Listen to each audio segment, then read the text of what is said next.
pagpapala, biyaya at kapangyarihan ng Diyos, hindi lang po sa umagang ito, kundi sa ating buong buhay. Bago ko po dalhin sa inyo ang salita ng Diyos, nais ko lamang po pasahin sa inyo itong salita tungkol sa John chapter 17. Ito po ang dalangin ng ating Panginoon Kristo. Ito po yan. Sa kanyang mga alamin. Okay. So, nais ko lamang pong basahin muna po ito. Sabi sa verse 6 ng John chapter 17, pinakilala na kita sa mga taong binigay mo sa akin mula sa daigdig. Sila'y iyo at ibinigay mo sila sa akin at tinupad nila ang iyong salita. Ang ating Panginoon Kristo mismo nagsasabi nito nang siya ay nananalangin sa Garden ng Gethsemane. In verse 7, alam na nila na ang lahat ng ibinigay mo sa akin ay mula sa iyo. Dahil tinuro mo sa kanila ang mga aral na ibinigay mo sa akin.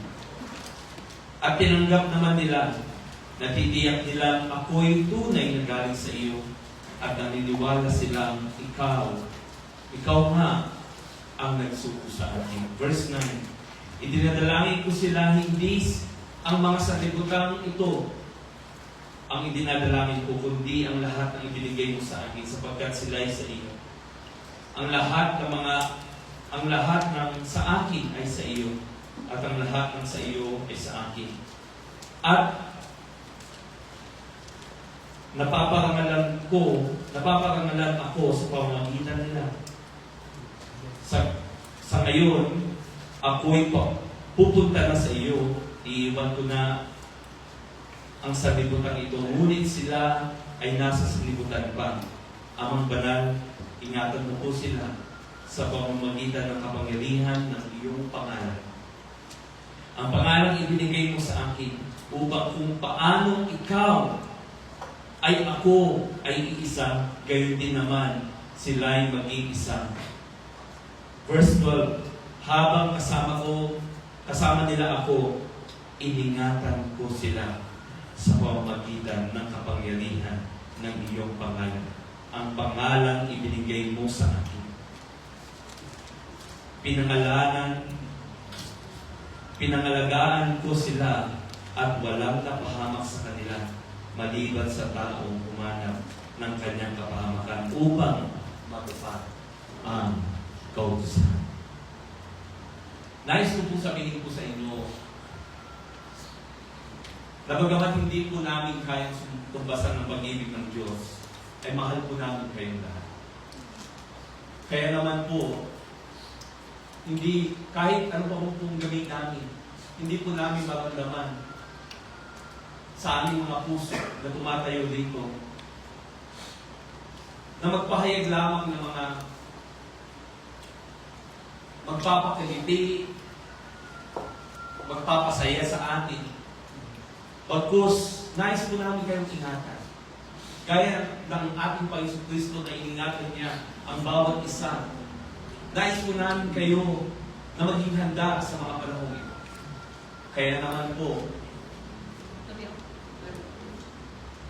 ang bawat isa sa inyo ay nais po namin na pagdating ng panahon, tayo po'y magkakaisa kay Kristo. At tayo po'y nakahanda ng mga kay Kristo. Wala na pong iba. Sabi ko nga po, mahal po namin kayo. Kaya nga po, ang mga salita na amin pong naipapahayag, na ibinibigay sa amin ng Diyos, kung minsan, napakahirap din po para sa amin. Subalit, wala pong ibang maghahanda sa atin. Lalo na po sa panahon na ito na puno ng kadiliman, kasalanan. Hindi po tayo magiging handa kung ang mga salita lamang na malilinis natin ay mga salita na magpapakiliti, magpapasaya sa bawat isa. We need the true words of God. At nawa, yakapin po natin ang mga salitang ito. Let's embrace the Word of God. As we embrace the cross, as we embrace the sufferings, the testings na pinapahintulutan niya sa atin, alam niyo po, ito ang katiyakan. Iingatan niya po tayo. Iingatan niya po tayo. Lahat po tayo. Subalit meron pong nais paggawa ng Diyos sa atin upang sa mga panahon ito na darating. Because, you know what? In this world, tingnan na lamang po natin, paulit-ulit na po natin itong narinig sa iglesia nito, sa maraming pagkakataon. Wala na po talaga tayong maasahan sa mundo. Amen. At huwag po tayo maging kumpiyansa. Alam niyo po yung kumpiyansa? Yung parang you have the full confidence na okay na ako. I go to church. I read the Word of God. I do my responsibilities and my duties. And I'm okay. Huwag po tayo nawa dumating sa panahon o sa isang pagkakataon na sapat na lamang po na tayo po ay dumadalo dito sa iglesia. What I mean by that is, because God has called you for greater things. Tinawag po kayo ng Diyos at ang bawat isa sa akin sa isang mas mataas na panawagan, sa isang mas malalim na layunin. Na kung minsan hindi po natin lubos maunawaan. At totoo po, hindi po talaga natin maunawaan ng ganun kadali. But as we go through, as we follow and obey the Lord Jesus Christ, He will reveal Himself to us. Ipapabatid niya po sa atin ang lahat ng bagay nito. Kaya nga po, ito pong chapter 17 ng John, naalala ko lamang po kung paano nga ba tayo iningatan ng Diyos at paano niya tayo inihanda sa mga panahon na darating.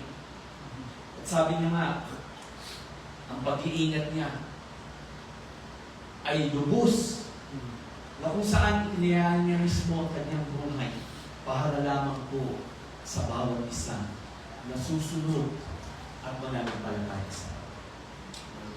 In Matthew chapter 25, verse 31 says, when the Son of Man comes in His glory, sa pagdating ng ating Panginoon Kristo, in His glory, and all the angels with Him, He will sit on His glorious throne, and all the nations will be gathered before Him, and He will separate the people one from another, as a shepherd separates the sheep from the goat. Verse 33, He will put the sheep on His right and the goats on His left. Bagaman ito pong talatang ito ay patungkol sa yung mga panahon na kung saan darating na ang ating Panginoon Kristo. At dito na makikita at mahahayag na kung ano nga ba, ano bang klaseng mananampalataya o tagasunod tayo ng Kristo. Dito na po, mahahayag na dito. This is the end. Na kung saan everything will be revealed in His glorious day. Wala na tayong maitatago dito. Kahit na ano pang sigap ng pagkukunwari natin kung minsan, this will be the final of it all. Kaya nga sabi ko po sa inyo kanina, wala pa lamang. Nais po namin na ang bawat isa sa atin ay magkakaisa sa pananampalataya. Ephesians chapter 4 verse 13, na kung saan tayo po'y magiging handa sa darating na panahon na ito. At gaya nga ng sabi ko, bagaman ito po ay patungkol sa darating na panahon, alam niyo po, ngayon pa lamang, ginagawa ng Diyos ang pag-iiwala. God is doing the separation today. Inihiwalay na ng Diyos ang mga tupa sa mga kambing. Inihiwalay na ng Diyos ang mga matutuwid sa mga makakasalanan. At kailangan po natin, hindi lamang po pumili, kailangan po natin na mapabilang sa mga sheep na ito, sa mga pinagiging banal na ito ng Diyos. Alam niyo po pala ang mga sheep, po pala, kwan po sila, para silang walang ang tawag dito, yung parang hindi po nila alam ang tama at mali. Parang ganun. O hindi nila alam ang kung makakasama sa kanila o mapapahamak sila. Parang they are very impulsive. Ganun po pala ang characteristics ng mga sheep. Na agad-agad silang tumatakbo, agad-agad silang tumatalon, na kung minsan sa kanilang ginagawa, doon po sila napapahamak. Kaya po pala tayo tinulad ng Diyos sa mga sheep, okay, na nangangailangan ng tagapagpastol upang sa gayon, tayo po ay madirect ng ating landas. Kailangan po natin ang Diyos upang tayo po ay i-lead niya sa pastulan na tahimik sa presensya ng ating Panginoon. Sa mga panahong ito, makikita po natin na marami po ang nagpapanggap na tupa.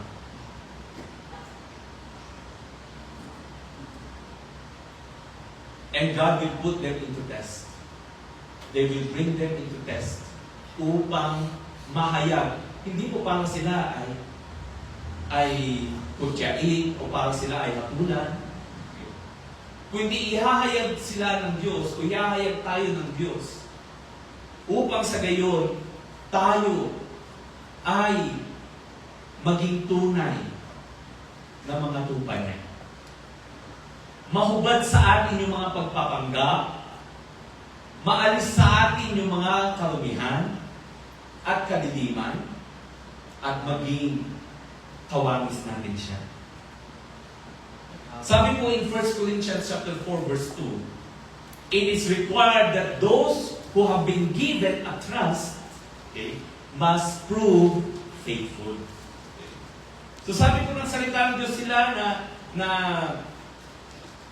pinipili, okay, na pagtitiwalaan, kailangan po dumaan sila sa testing, sa pagpapatunay kung talaga nga ba sila ay mapagkakatiwalaan. Gaya ng parable of the talents. Kailangan mapatunayan kung ano nga ba yung katangian at kung ano nga ba ang puso at ang buhay nila. Kaya nga pong sabi ng Proverbs, okay, 20 verse 6, napakahirap po na makahanap ng tunay na faithful. Okay, if you read Proverbs chapter 20 verse 6, madali lang kasi magsabi na ikaw ay tapat, ikaw ay mabuti, kahit na sa panahon na ito. Pero it is very difficult to find a man that is truly faithful. Ibig sabihin na tunay na mapagkakatiwalaan. Why? Because 2,000 years ago, hindi dahil nagkamali ang Diyos. Take note of this. Hindi po nagkamali ang Diyos sa paglikha ng tao, sa unang tao kay Adan at Eva, na sila ay nagkasala laban sa Diyos. Ipinakita lang ng Diyos sa pamamagitan ng kahinaan ng tao na sila ay walang magagawa maliban sa Diyos. That apart from God, man is nothing. At dito, sabi ng Diyos, gusto niya patunayan ano nga ba ang pagkatao o ano nga ba ang karakter ng mga pagkakatiwalaan niya. Okay? We will be truly tested. Because the reward is not just eternal. The reward is being with Jesus forever. It's not just about eternity or eternal life. Diba ang mga tao, hinahanap nila, I want to have the eternal life. After you have eternal life, ano ang gagawin mo? Halimbawa po tayo, just come to think of it. Pag binigyan po tayo ng Diyos ng eternal na buhay, walang hanggang buhay, ano po kayang gagawin mo after that? Have you ever think of that? We will be with Jesus forever. At hindi po pwede na ikaw lang ay may eternal na buhay. Kailangan po na kawangis natin ng Diyos. Yun po ay hindi lamang po prerequisite ng Diyos.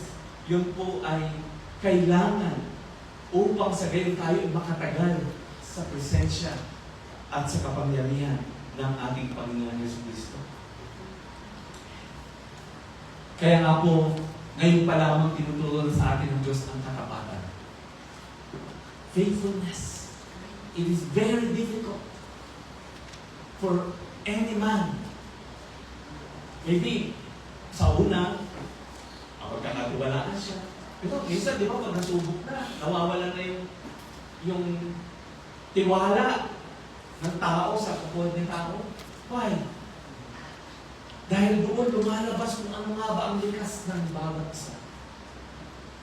But God is establishing that the character, yung faithfulness na yun, dahil tayo nga po ay pagkakatiwalaan niya ng hindi lang po mga bagay, kung hindi ng lahat ng kung ano ang ibinigay sa kanya ng Ama. In Revelation chapter 17, verse 14, ito po yung magiging basihan ng Diyos upang sa gayon tayo po ay mapabilang sa mga pagkakatiwalaan niya. Okay? In Revelation chapter 17, verse 14, okay? So ito po yung pakikipagbaka na ang mga lingkod ng Diyos kasama nila ang ating Panginoon Kristo. Ang sabi niya dito, they will make war against the Lamb, okay? But the Lamb will overcome them because He is the Lord of Lords and King of Kings. And with Him will be His called, chosen, and faithful followers. So ito po yung hinahanap pala ng Diyos. Yung mga tinawag, mga hinirang, at mga tapat na tagasunod ni Kristo. Hindi po pala nagtatawag ng Diyos ng mga saved. At alam natin, maraming beses po yung natin yung narinig. Because to be saved is to be saved from the judgment. Okay? And the consequences of sin to the lake of fire. That's just being saved. Kaya nga, merong mas malalim at mas malawak at mas mataas na panawagan ng Diyos sa atin. Why? Because we will be with Him for eternity. Ano po yung mababasa natin dito? Kasama nila ang Diyos. Pero sino sila? Sila yung mga tinawag, mga hinirang, at mga tapat na tagasunod ng ating Panginoon Kristo. Alam niyo po, there are three kinds of consecration na ginagawa ang Diyos. Kapag sinabi po natin consecration, ito po yung pagtatalaga, yung paglilinis at pagtatalaga na ginagawa ng Diyos sa atin. And there are three levels. Okay? Ito po yung mababasa natin. First, we are being called by God. Lahat po ng tinawag ng Diyos ay magsabi ng Amen. Amen. If we show ourselves worthy of the kingdom, we are chosen. then if we endure all the trials that are applied to be the chosen, we will be regarded as faithful. So, iba't ibang antas o iba't ibang level ang pinagdadalhan sa atin ng Diyos to prove us, to test us. Ano nga bang ang magiging katayuan natin kapag tayo ay idinala ng Diyos sa mga bagay na ito? Will we still be faithful to God? Kaya nga sabi ng Diyos in Matthew chapter 25, siya na magiging tapat hanggang wakas ang maliligtas. Ano ba may kaligtasan na yun na tinutukoy ng Diyos? It's more than being saved from the lake of fire. Ito na po, o sila na po, yung tinatawag natin na pagkakatiwalaan niya. Okay? Kaya nga po sabi ko, kailangan po natin maintindihan ang lahat ng mga bagay na ito. Nung una po tayong maligtas, nung tayo po ay maligtas, alam po natin lahat ito. Na it appears that it is very easy and simple. Just, believe in God, confess your sin, acknowledge that He has died on the cross for your sins and He was risen from the dead. Dahil nasabi ng salita ng Diyos, kailangan natin itong ipahayag sa ating mga labi dahil sa pagpapahayag ng ating labi, andoon ang ating pananampalataya. But now, what now? How has the salvation took place in our life? And what is the outcome or result now?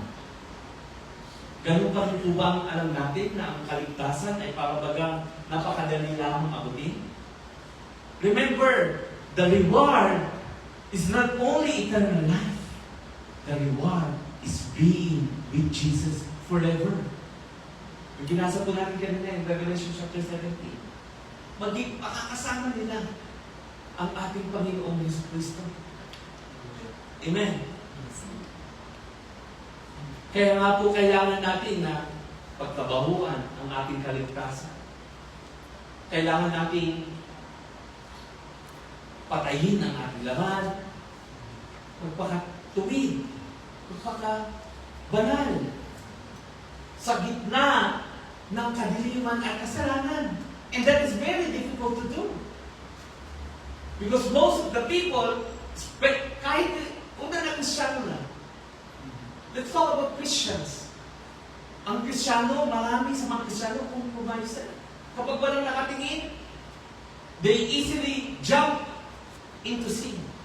Na para bang mga baboy, alam niyo po yung mga baboy, di ba? After nilang malinisan, babalik yan sa putikan kapag pinakawalan mo. Ganon ang maraming mga tao o mga Kristiyano minsan. Nakakala ba nila, it's okay. Okay, natapos na yung kanilang nagawa. At sabi nga po natin, God is bringing us into a deeper calling from God. Amen. So lahat po tayo itinatalaga ng Diyos at ipinapadaan niya sa mga testing na ito upang mapatunayan nga ba kung ano nga ang kung tayo nga po ba ay mapagkakatiwalaan gaya ng ating nabasa kanina sa 1 Corinthians. Okay? And in 1 Peter chapter 2 verse 9, ito din po ay nabanggit ko nung nakaraan. Okay, sabi dito, ulitin ko lamang po dahil gusto ko po ito ulitin. But you are a chosen people, a royal priesthood, and a holy nation. A people belong to God. Amen? We belong to God. But sometimes people choose to belong with the darkness. Hello? Minsan ng tao na mismo ang pumipili ng kapamakan niya, kaya nang sabi ni Kristo, ano sabi niya? Iningatan mo sila, maliban na lamang sa kanila na naghahanap ng kanilang sariling kapamakan. Why? Kasi ang alam ng tao, okay na ang kanilang buhay. Okay na sila eh. Bakit pa nila gagawin pa ito? Hindi na. That's what they thought about their salvation. But here, you see, na hindi po pala basta-basta ang pagkatawag sa atin ng Diyos. Because we are a chosen people and a royal priesthood and a holy nation that belongs to God. Kaya nga po, kailangan tayo po ay hindi lamang po maging saved. Apart from being saved, we must be called by the Lord. We must be called by the Lord. Na tayo po ay makikita natin at mararamdaman natin na tayo ay tinatawag at tinawag ng Diyos. Alam niyo po, pag sinabi po natin tinawag ng Diyos, you will feel that. You will experience that. It is not just an ordinary thing na para bagang, alam niyo yun, yung madalas din po narinig natin dito na pabanjing-banjing tayo, wish-washy Christian. You will never be like that. Kapag you are a called servant and follower of Jesus Christ. Why? Because when you are called by God, that will be the beginning where the Lord will separate you.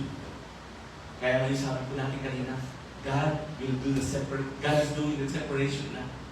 And He will separate us from those who are good. Amen. Inihihiwalay na tayo ng Diyos ngayon pa lang.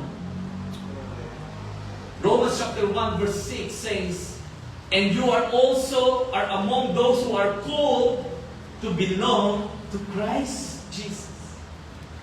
Tayo ay pinili ng Diyos, tinawag ng Diyos para mapabilang sa ating Panginoon Hesus Kristo.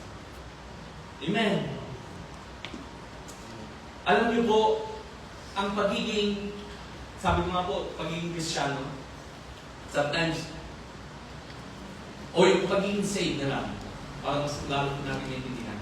Yung pagiging ligtas, minsan that takes place sa multitudes. Yung vast people na minsan, kaya nga yung mga ibang evangelists, diba, ginagawa nila ito, yung pag-winning ng soul. Pero, alam niyo po ba, na ang pagiging tinawag or to be called by the Lord is another thing. Because not all the people are called by God. Whether we believe or not, talagang ang Diyos, hindi niya lahat pinipili. Minsan mapapaisip po tayo, bakit ganun? Unfair naman ang Diyos. Bakit naman hindi niya lahat pipiliin? Niligtas siya naman tayo. Hindi mo ba? Pwede namang after niya tayo iligtas, ay magsimula doon ang pagpipili niya sa atin. Alam niyo po, ako'y naniniwala that God is a fair God. He is a just God. And there is such thing na mystery sa atin kung paano niya ginagawa ang pagpili sa bawat isa sa atin. And our minds cannot understand and comprehend how mysterious the Lord is in terms of how He chooses every one of us. Kasi kung titignan po natin, paano po ba tayo naligtas? Hindi mo ba pwede rin naman sabihin ng Diyos na instantly, lahat tayo, iligtas niya na lang immediately. Pero bakit kaya? I do believe na yung pagpili ng Diyos sa atin, o yung pagtawag niya, I should say, ay may kinalaman sa ating mga puso. Dahil yung puso po natin sa Diyos ay napakahalaga. Yung puso natin na ito, it will also shows kung ano nga ba ang magiging pagtugon natin sa ating Panginoon sa kanyang pagtawag sa bawat isa sa atin. Kaya nga po napakahalaga nung pagdating ng timing natin, pagdating ng timing ng Diyos sa atin, because God has appointed a time for everyone. Do you believe on that? Sa mga nagdaan din, sa mga naging Sunday schoolers dito, I just don't know how was the salvation is like now. Hindi ba, nung una tayo, tumanggap sa Diyos, kahit na sa mga Sunday school, ang alam lang natin, all we know is we are saved. And that's it.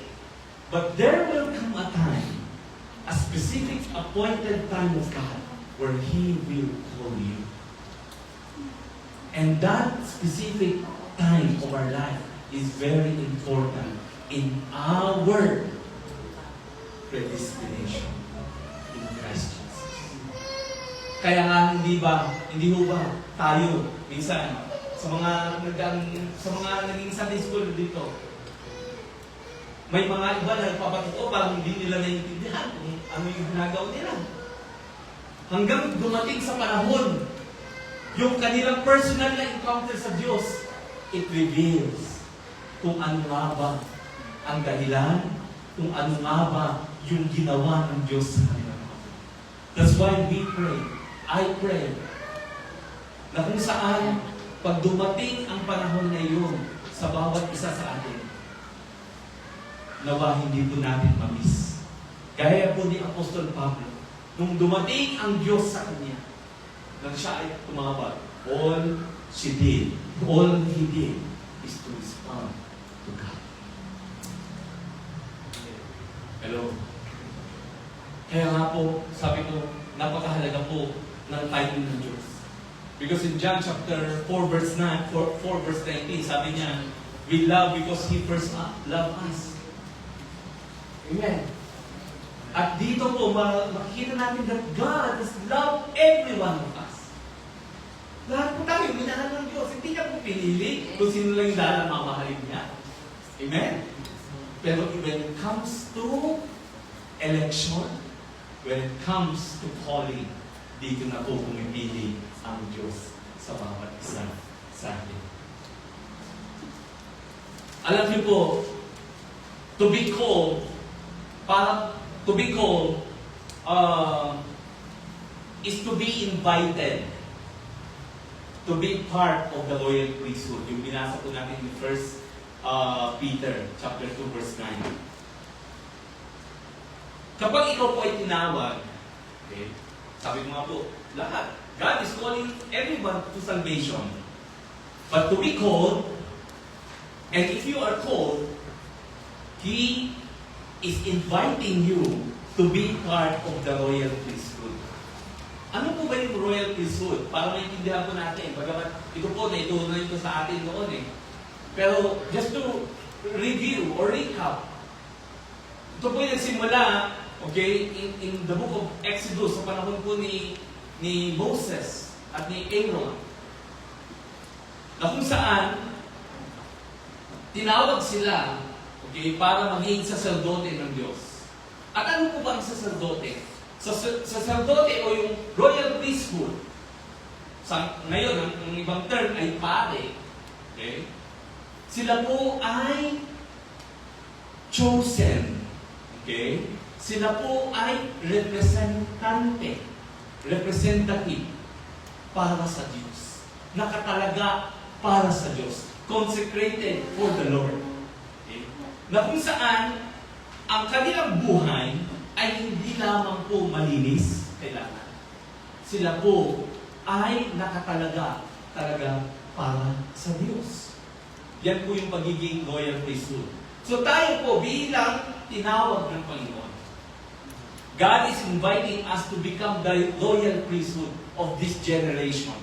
Upang sa gayon, tayo po ay maging mediator, maging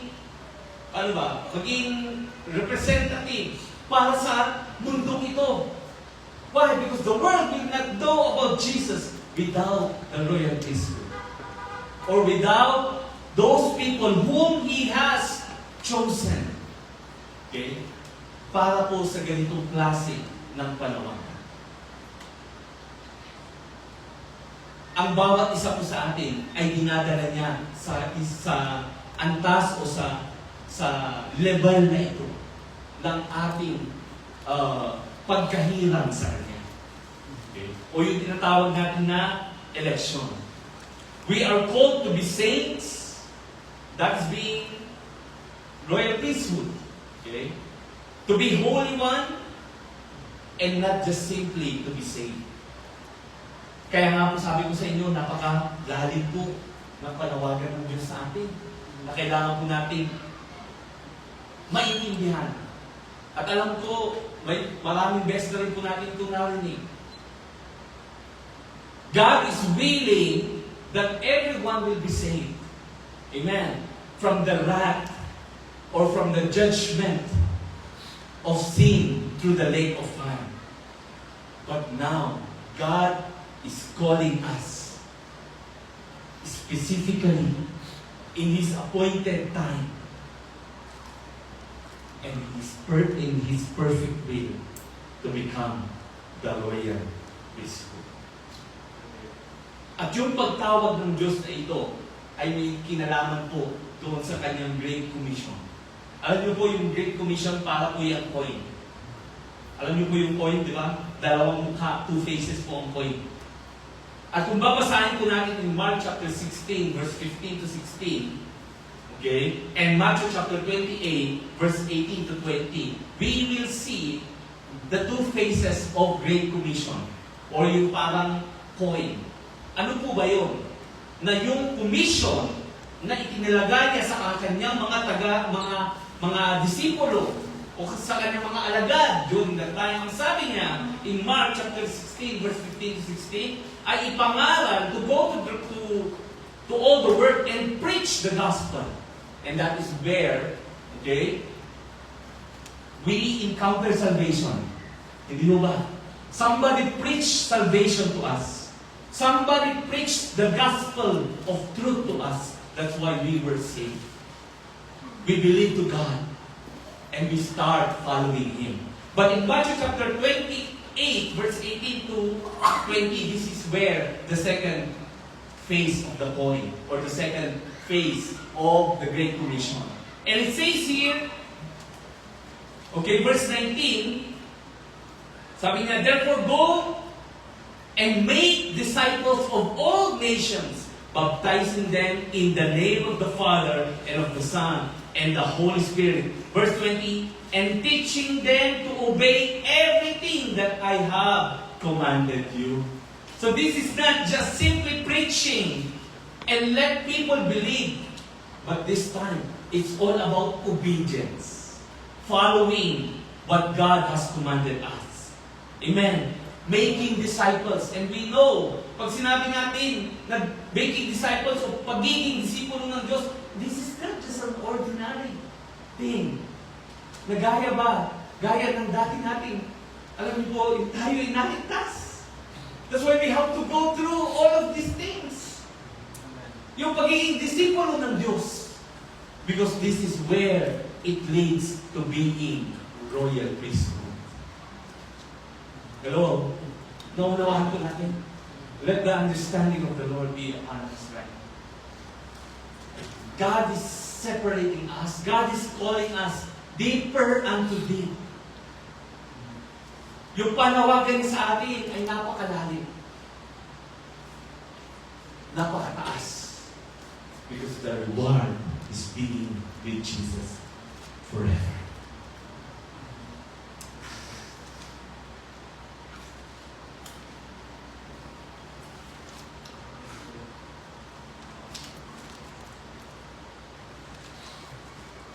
Sabi niya po dito, each Christians is called to be saint. Sabi ko nga po, may mga kanya-kanyang timing ang Diyos sa atin kung minsan hindi pa natin naunawaan. Like for example, yung mga bata dito, hindi ko po alam kung ano na nga ba yung kaligtasan, ang estado ng kaligtasan sa ating mga buhay. Or even not just sa mga bata o kabataan. Even sa ating mga matatanda. Maaaring hindi pa natin lubos na unawaan kung ano nga ba yung ginagawang pagtawag sa ating Diyos. But I pray, when that appointed time of God comes, ay tayo ay mag-yield. Tayo ay tutugon sa Kanya. At hindi natin malalampasan ang mga bagay dito because every one of us, okay, every one of us is called to be saint, to be a holy one. We are called out from this world. Okay? We are called out from this world to be a holy priesthood. You are called out. Ano, pag sinabi ka, tinawag ka out from that to this. Ibig sabihin, there is a great difference. Sometimes it's a total difference. It's like white and black, or black to white. It's a total different life where God is leading us to be. Yung buhay ngayon ay ibang-iba. Yung mga ginagawa natin, sinasabi natin, iniisip natin, yung buong pagkatao natin ay dadalhin ng Diyos sa isang sukdulan ng pagbabago na nakaugnay sa kanyang buhay at presensya at katahinan. Doon po tayo dinadala ng Diyos. Okay? Lahat po tayo. And there will come a time, sabi ko nga po, na mararanasan natin ang pagtawag at paghila ng Diyos sa bawat isa. Hello? Balikan po natin yung Revelation chapter 17 verse 14. They will make war against the Lamb, but the Lamb will overcome them because He is the Lord of Lords and King of Kings. And with Him will be His cause, chosen and faithful. The second level where God leads us is to be chosen. After being called from the world to become the royal priesthood, God is now choosing you. Okay.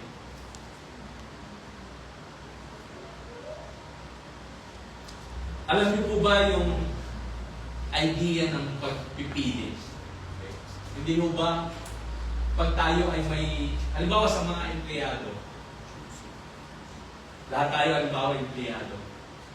Pero meron halimbawa yung pinakamay-ari o yung pinaka-boss, meron siyang pipiliin among all.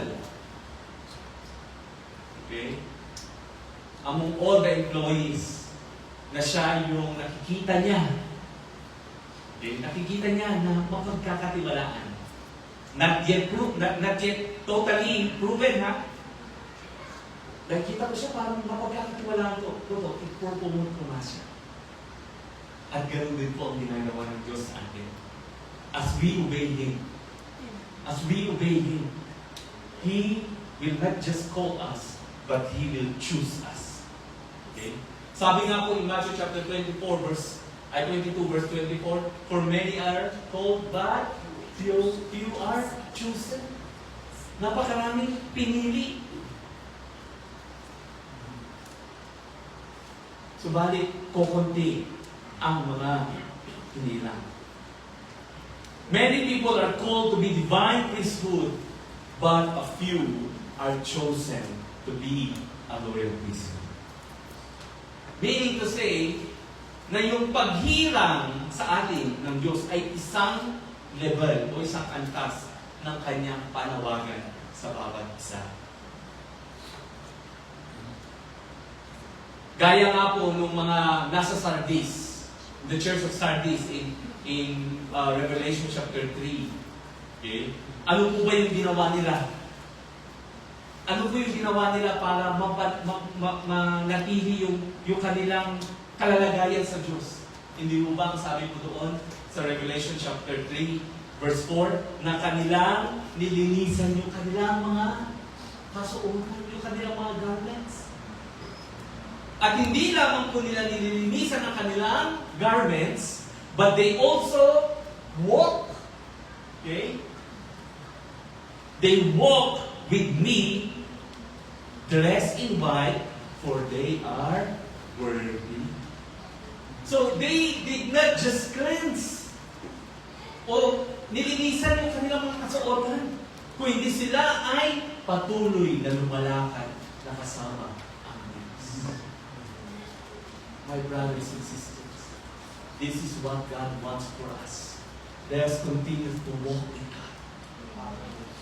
That every day of our life, huwag po natin hahayaan na tayo po ay gagawa ng isang bagay na hindi po natin kasama ang Diyos.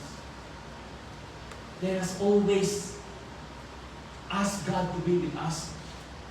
Call upon His name. Lord, I don't want to do this. I don't want to go there without you. Gaya ng mga ni Moses. Lord, ayaw namin pumunta doon nang wala ang iyong presensya. If your presence will not go with us, sabi niya. At nawagan din po yung maging attitude po natin habang tayo po ay habang nililinisan po natin ang ating mga sarili at sa pamamagitan din po ng banal na dugo ng Diyos ay tayo din po ay nalilinisan. Tayo po ay manatiling lumakad, okay, ng nakaputi, ng malinis. Ibig sabihin po, kumalakad tayo ng malinis pa rin, napapanatili natin yung kalinisan kasi ito yung mahirap eh. Hindi mo ba? Pag dumaan ka sa maputik, napakahirap. Pag naka-white ka, dumaan ka sa basa, putik, that illustrates how this world looks like. Mahirap mapanatili yung kasuotan na yun. But God is leading us into this way. The narrow gate and the narrow road and the narrow gate.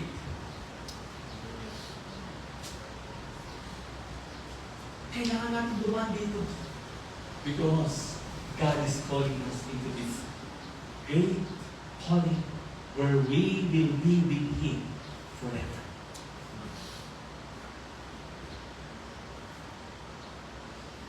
Kaya nga po ang bawat isa sa atin, kailangan po natin lumakad.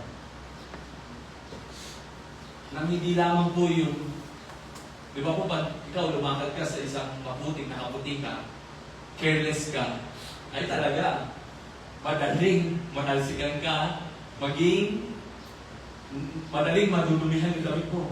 But how do we walk through that? Hindi mo ba yung ginagawa natin? Maingat tayo.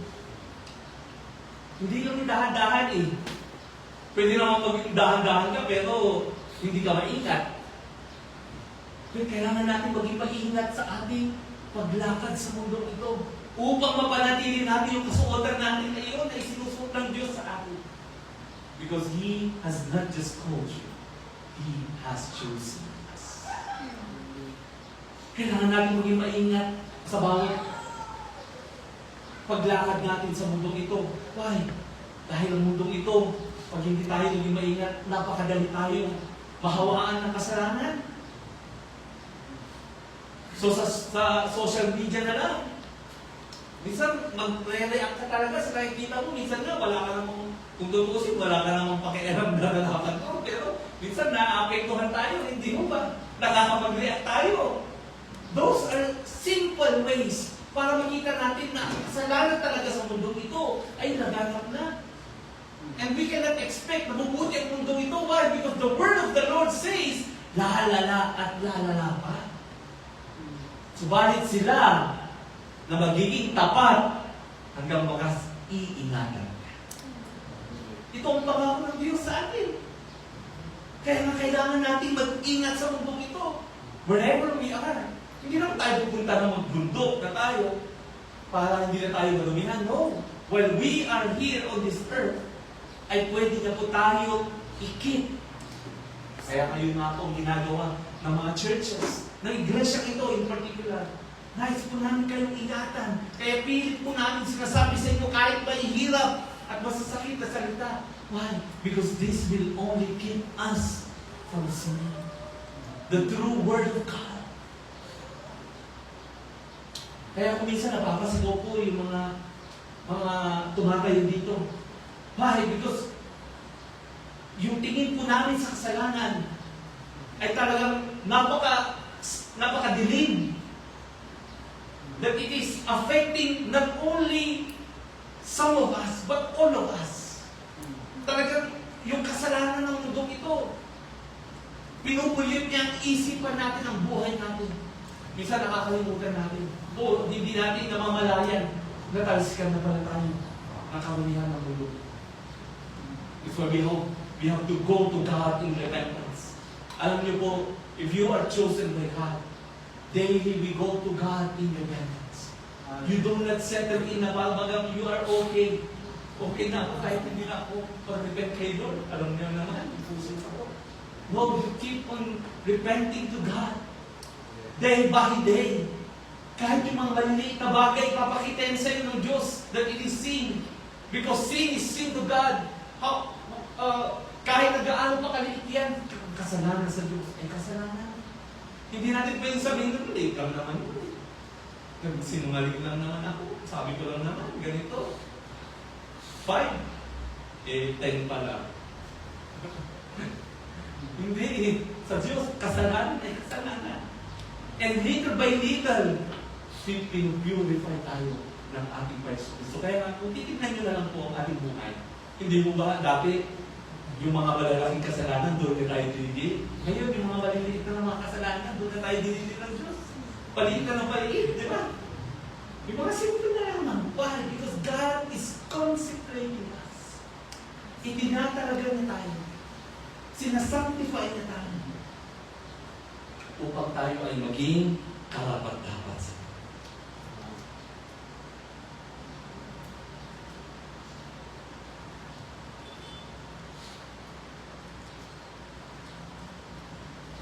And we go to the next.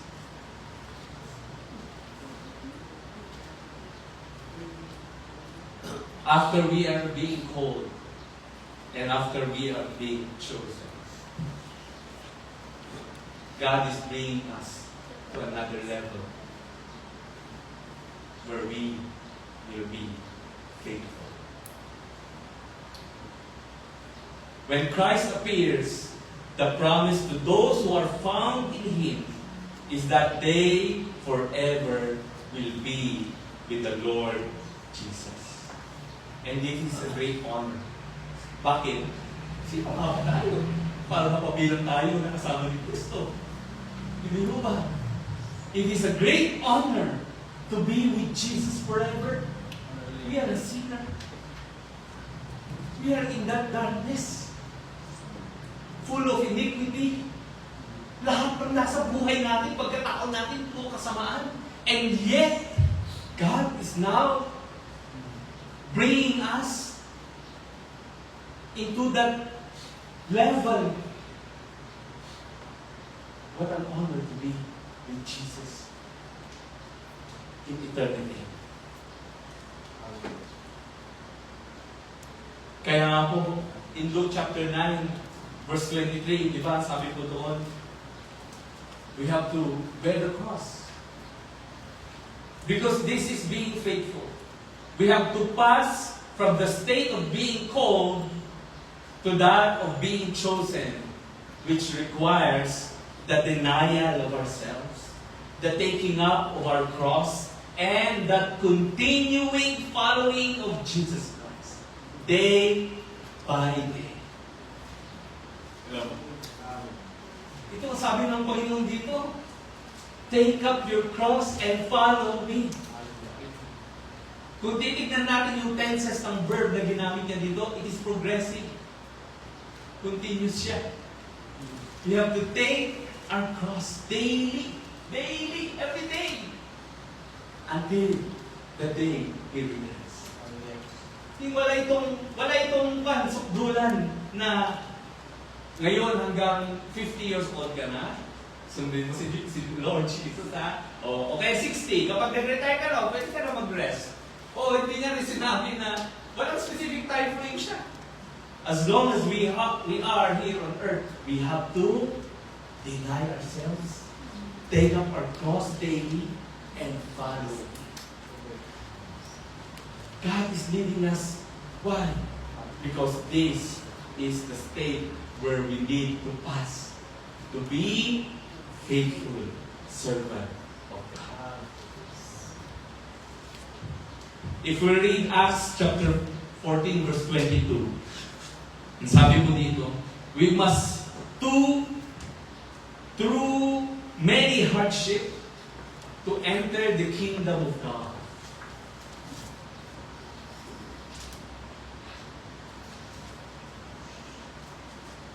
Through much suffering, we shall enter in the kingdom of God. Kalakip na po, hindi ng buhay natin yung magabat, alam niyo po, siyempre nag-iirap, nakakaranas po talaga tayo ng kahirapan. Pero alam niyo po, ang kahirapan, isa po yung susi para tayo po ay maging tapat na lingkod ng Diyos. Sabi ko nga po doon sa mga estudyante ko, yung nakaraan, kasi tinuturo ko sa kanila yung literature, yung sa mga ibang mga klase ng literature, and we go to sa mga stories. Sabi ko, just imagine isang buhay, wala isang storya, puro lang masaya. Hindi po ba? Walang mabibuild sa'yo. Puro happy. Walang magandang katinian na maipuhubog sa'yo. But what does testing and trials build in our life? Perseverance, patience, endurance. Hello? Name it. Andyan na lahat ng katangian na pwede natin makuha through all of these trials and testings of life. Bakit po? Kasi nga dito tayo dinadala ng Diyos. Idinadala niya tayo sa isang panawagan na kung saan napakataas dahil ang ating liwan ay walang iba kundi ang ating Panginoon Jesus. It's more than eternity. It's more than eternal life. Yung iba, eternal life lang hinahanap nila. Eh paano kung pagkandun ka eternal life? Meron din eternal life dun sa hell. Eternal darkness. Buhay na buhay ka doon, mararamdaman mo ang sakit at kapighatian, sabi ng salita ng Diyos. But we want the presence of God. That's why when we come here, ito rin po ang hinahanap natin. Lord, I want your presence to be with me. At paulit-ulit namin itong sasabihin sa inyo, walang kabuluhan ang ginagawa natin dito. Maliban ang presensya ng Diyos ay sumahal. We want the presence of God. And there, for eternity, we will be with Him. Kaya nga po ngayon pa lamang, hinahanap na ng Diyos sila na magiging tapat sa Kanya. Ngayon pa lamang po, tinuturo na sa atin ang katapatan dito. Sa lahat ng aspeto at area ng ating buhay, dinigil tayo ng Diyos kung gaano ba tayo katapat sa Kanya. O kapag nagkaroon ng problema, kapag nagkaroon ng isang pagsubok, paano po tayo tutugon sa ating panawagan sa Diyos? God is putting everything in our life into test to prove us whether we are worthy of that trust. Because God will entrust us something. He will entrust everything that He has received from the Father. Kung ano ang sa Kanya, yun din ang ipagkakaloob sa atin, lalo-lalo na ang buhay ng ating Panginoon. Kaya ngayon pa lamang po mga kapatid, isipin po natin kung saan po tayo dinadala ng Diyos. At yung pagkatawag niya sa atin ay isa lamang pong antas kung saan meron po siyang binubuksan na pinto ng mas malalim, mas malawak na panawagan para sa inyo. You are not just a plain Christians or a saved people of God. You are a chosen nation, a royal priesthood, and a holy nation of God. He has set you to be with Him for eternity. Kaya nga po, it is an honor. It is an honor para sa bawat isa sa atin na tayo po ay mapabilang sa pinagiging ganap ng Diyos. Dahil kung titignan lamang po natin, sino nga ba ang isang alipin? Sino nga ba ang isang katulad po natin? Wala po tayong mga alipin. Wala po maganda sa pagkatao natin para tayo ay piliin ng Diyos. And yet we are. He loved us before. Even before we have loved. Kaya sa umaga po ito, hayaan po natin na maramdaman natin ang pagkatawag ng Diyos. At tayo po ay lumakad sa Kanya ng may kalinisan sa araw-araw po ng ating buhay. Bit-bit po natin ang ating mga cross. Bit-bit po natin ang Kanyang salita. Tayo po ay lalakad nakasakasama ng ating Kristo Kristo. Tayo po lahat ito ngayon. Hallelujah. Thank you, Jesus. Thank you, Lord. What an honor, O God. What an honor to be called, to be chosen, and to be faithful servant. Lord, bagaman sa oras na ito, wala po kami sa sugdulan at sa antas na iyon ang pagkahirang at pagkatawag mo sa amin. But Lord, we want to be with you forever. We want your presence, Lord. Ang presensya mo ay maranasan ko. Na makita namin, Lord, kung saan mo nga kami dinadala sa araw-araw po ng aming mga buhay.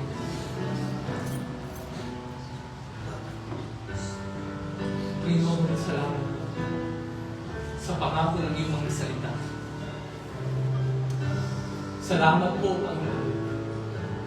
Dahil ang iyong salita ay totoo at mapapanaligaw. And here we are, Lord. Here we are, Lord. Accepting your calling.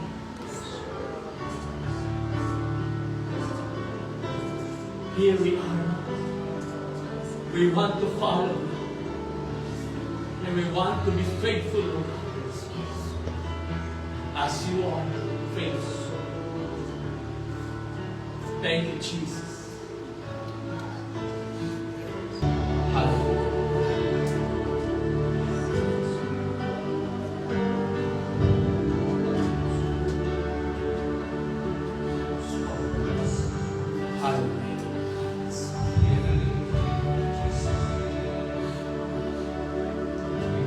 If you fail and if you think you are called by God right now, we want you to raise your hand.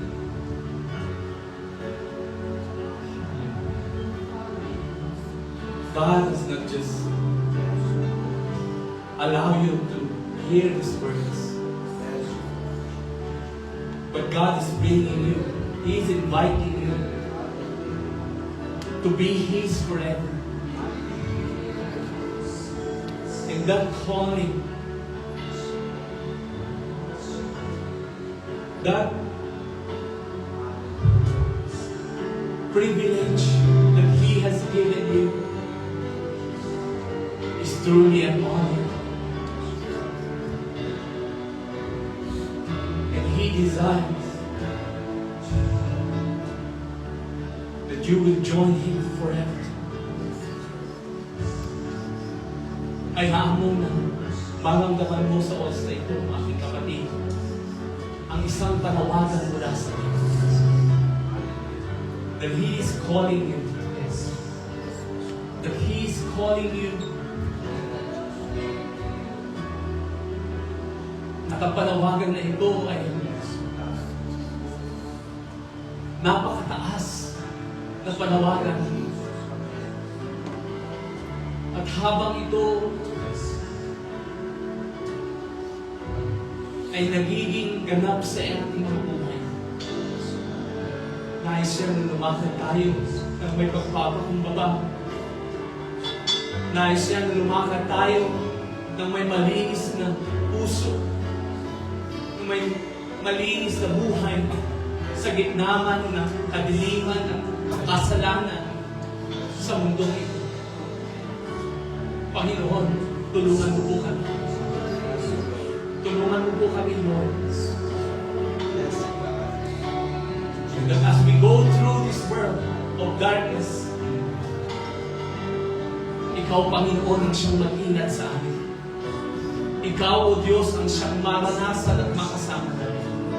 Ikaw, O Diyos, ang maging kalakasan namin. At Ikaw, Panginoon, ang patuloy na magkawit sa amin.